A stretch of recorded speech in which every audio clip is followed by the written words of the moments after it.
Unfortunately, these are dramatic times. Europe might very well be on its way to destruction. The Europe you know from a tourist point of view, of the Europe you know from the stories of your parents, of friends, of families, is on the verge of collapsing.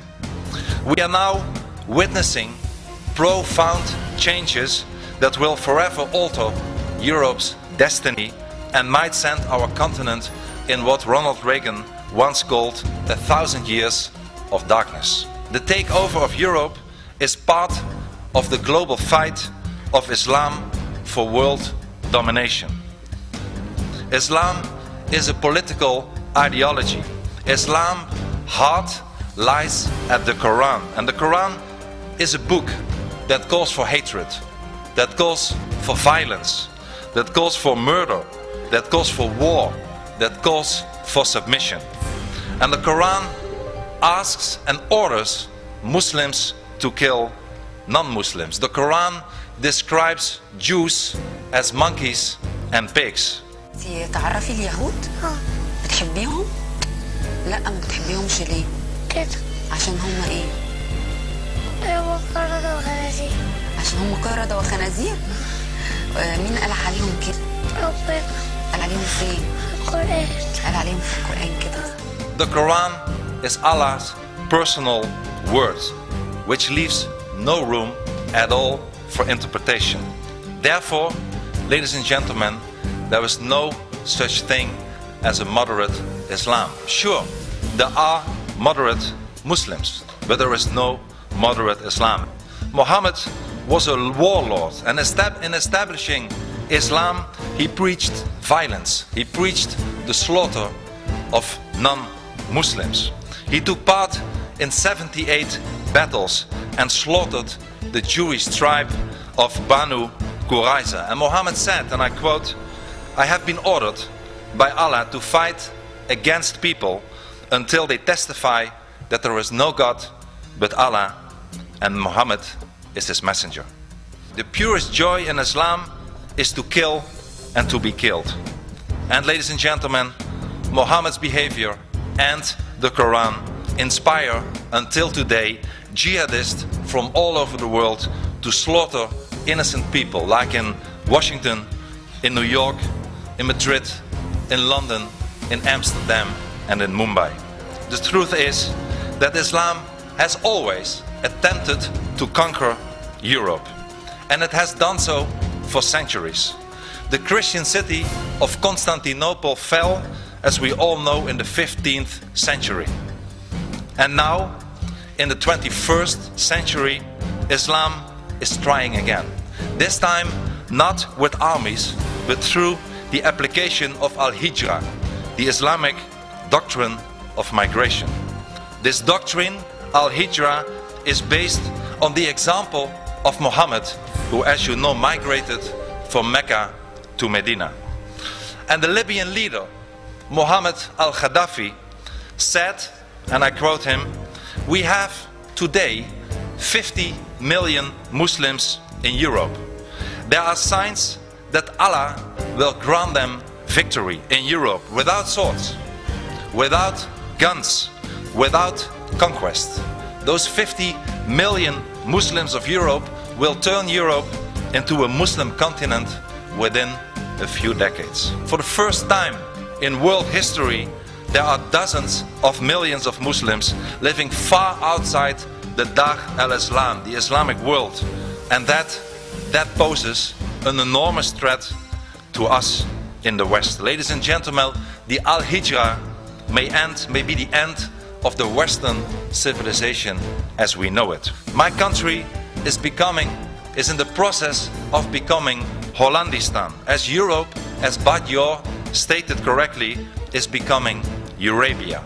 And let me give you a few examples. Only 12% of the German Muslims see themselves more Germans than Muslims.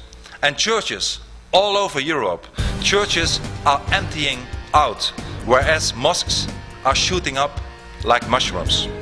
Medieval phenomena as burqas, as honor killings, as female genital mutilation are becoming more and more prevalent. An hour before this footage was recorded, her father had tried to murder her. A month later, he succeeded. Banaz Mahmoud was just 20 years old. She just wanted to get out of it, be a free person, be allowed to get out of the house when she wanted to. You know, not be locked up and be told what to do. But that attitude was too much for her father. He beat his daughters with his shoe and called them whores just for wearing makeup. When he discovered Banaz had a secret boyfriend, Mahmoud and his brother Ari decided to murder them both.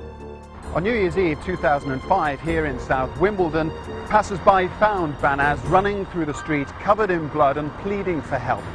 Banaz made her way to a cafe down here on the main road and the police were called. PC Angela Corns was the first officer in attendance. Now, PC Corns was unsympathetic when Banaz told her how she'd been plied with brandy and how her father had then tried to kill her. Instead, PC Corns wrote in her notebook that Banaz was being melodramatic.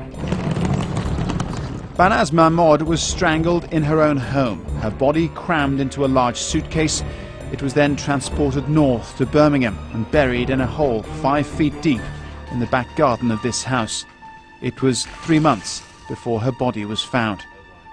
Sharia statements, Sharia testaments, Sharia mortgages, Sharia schools, Sharia banks, yes, even in the United Kingdom, Sharia courts and even Sharia Barbie dolls. We all have it in Europe today. And then I have not even mentioned that, for instance, in Denmark, in the capital of Denmark, Copenhagen, 70% of the crimes are committed by Muslims. Ladies and gentlemen, we let in the Trojan horse. And allow me to give you a few examples that it's also happening not only in Europe but also in your country, in the United States. Muslim taxi drivers in Minneapolis airport have already refused more than 5,000 passengers because they were carrying alcohol. Muslim students are demanding separate camping housing. Muslim women are demanding separate hours in gyms and in swimming pools. Schools already here in the United States have been banning Halloween and Christmas celebrations. Schools are taking pork off their cafeteria menus to avoid Muslim students, to offend them. Ladies and gentlemen, please be aware that everything I mention is just the beginning. If things continue like this, you will have the same problems as we currently have in Europe. If we do not stop the Islamization, we will lose everything. We will lose our identity, we will lose our culture, our democratic constitutional state, our freedom, and indeed our civilization. And in Europe, we are already losing the right of free speech, the right to criticize Islam. Ladies and gentlemen, there is one Western country that has been forced to fight the forces of jihad for its values since the beginning, the very first day of its existence. And that is the State of Israel. I love Israel.